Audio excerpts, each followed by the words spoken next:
we can start with the presentation to work out which animal was which adult in our school. So bear with me. There's more people coming. Oh, Marvin, oh my, I'm too excited by everybody who's coming in. Bear with me 1 second. Let me mute you all. And then let's have a little go. So, here are the characters. There's the octopus that people kept thinking I might be. The masked reader. So we're going to find out who was who. So there we go. Who was the mole? It was... Pardon? Oh, you're going to find out at the end. It's got a little... So we know that it was the only non-teacher that recorded a story for us this week. She's always there to answer your call. And I've said she because we know that she's female. So I wonder who that was. Let's go to the next one. Ah, now this is a funny little creature. It's a unicorn fish. So this clue is you'll find, oh, got some more people need to come in. You'll find this adult with the smaller children in school, and she loves to hear how good reading is, which is really exciting. And she's also in a new classroom this year. So it's an adult who's in a different classroom and works with smaller children. So let's have a look. Let's see if you got the right answer at the end. So next. Oh, now this is a funny one. Now I know that this is a zebra because I can see that. So this zebra is the leader of the pack, they think. They don't have their own class at the moment, but they have got a furry friend who likes to come into school. I wonder how many people knew the answer to that one.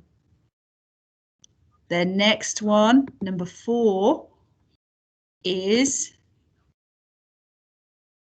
hair is as curly as the tentacles on this creature, which is called an octopus. Been at Perryfields longer than most of the other adults, certainly longer than me.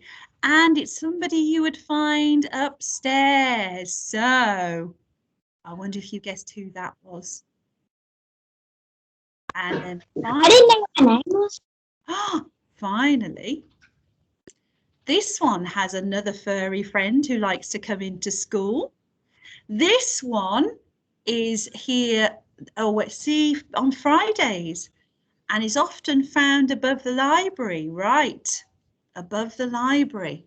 I wonder which adult is found above the library who also has a furry friend. So let's see.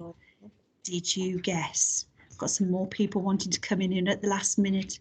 It's like when Mrs. Jinks goes to the bingo. Always people wandering in at the last minute. So let's see.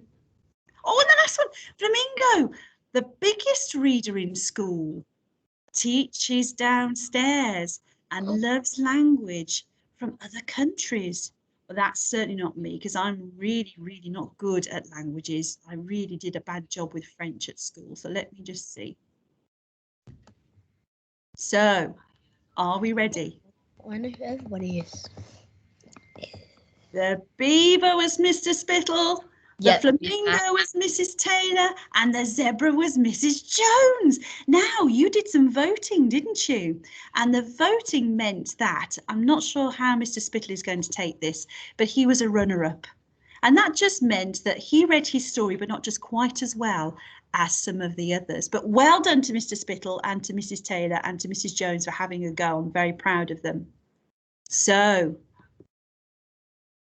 the next ones, if I get it right.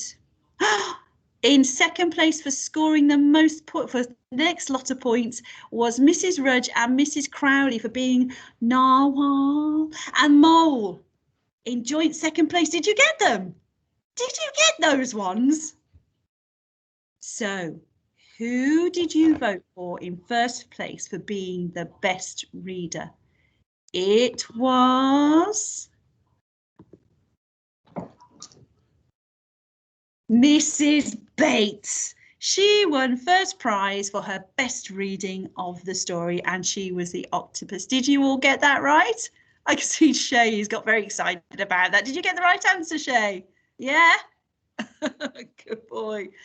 So, I also happen to know that one of you has been selected for being the best guesser.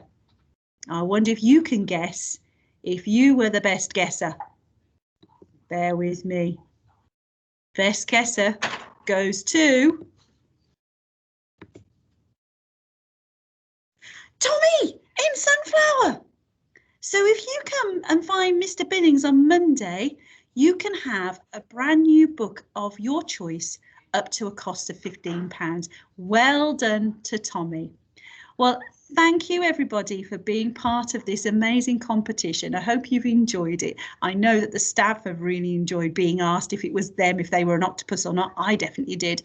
To the staff who took part to read the stories, to all of you for having a good guess. There's always a good guess in all of us, and especially to Mr. Billings, because he has worked so hard on this, on the library, getting those books. Honestly, you will not believe it when you come back to school, for those of you who are at home today. And I can't wait to see you on Monday. So a big round of applause. Tap yourselves on the back for being participants. And we'll see you all very soon. Thank you. Goodbye. Bye. Bye. Bye. Bye. Bye. Bye. Bye. Bye.